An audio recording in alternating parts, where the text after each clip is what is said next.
and they hold the impact in as well, even though they're not chrome. Obviously still magnetic. You know. Guys, Jay back again. The reason I want to show you these is because I found that they're really good. They do have some faults, but overall, they're pretty amazing. This is what I had. They worked for a while. They're not really good for moving stuff around. What happens is they kind of bend. That's why I decided to look for something different. So the way they come, I'll show you the 1/4 inch real quick, and I think I'm only gonna do metric. So they'll hold in the sockets perfectly. So you can put impact sockets in as well. You can see there's some spacing for it. I have heard that some people have put sockets in which don't fit. I'm not sure exactly what brands, but Snap-on, Craftsman, Gear Wrench, all that stuff fits. I like these because, you know, there's a magnet at the bottom, so it holds it in pretty tight, right? So again, this is 1/4 inch. I haven't done this yet, so hopefully they don't fall out. But that's how strong they are. So you can actually tip them upside down. So now this is completely upside down. I wouldn't recommend shaking them around, but they will hold them. It's pretty incredible. And they're sturdy, they're really sturdy. These things will last a lifetime, depending on how much you take care of them. So this is 2.5 inches wide, and I believe 16 inches long, 15 inches long, and yeah, 2.5 inches wide. 1/4 inches and 9 inches long, both of them, and 2 inches wide. And the 1/2 inch are the same. So here's the 1/2 inch as well. And you know, these are pretty heavy, the 1/2 inch. I don't know if they're gonna fall out or not again. That's pretty impressive that these don't fall out. 1/2 inch sockets, these things weigh a ton, right? So they didn't fall out, you just saw that.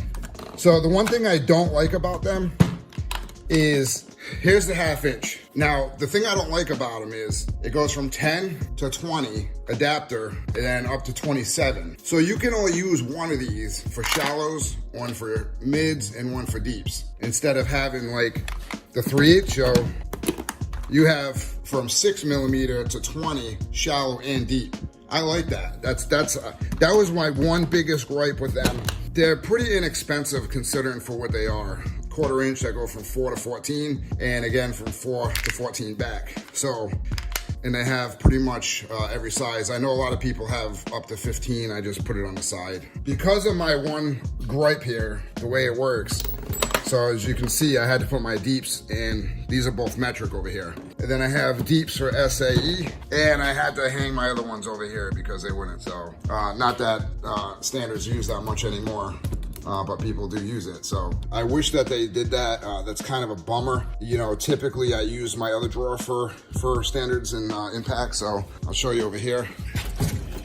So I still have obviously impacts, and I'll take a 13 3/8, and we'll go over here, and we'll go in here, take out the 13, and we'll put that in. So this is a 1/2 inch, I'm sorry, 13 right here, and they do fit. So let me grab a couple more just so you can kind of see. All right, so I have 14 and 15. So we're gonna go 14, 15. So obviously, as you can see, it works. I might have these backwards. Nope, 14, 15. And then a couple 3/8. We have 15 here and 16. And these impact at Pittsburgh. And they hold the impact in as well, even though they're not chrome. Obviously, still magnetic. Flip them right over. So I really like the fact that I reached out to the manufacturer and they were right there. I'm telling you, these things are incredible. I mean, some people might like that it goes up to 27, you know? Diesel mechanics, heavy equipment mechanics, people that use, you know, up to that level. So as you can see, some people might like that. These are really good quality. We'll see how long they hold up for. I think they'll hold up for a long time. Pretty reasonably priced as compared to the other ones, the cheap plastic ones. So again, guys, that's it. Thanks for watching, and I appreciate your support.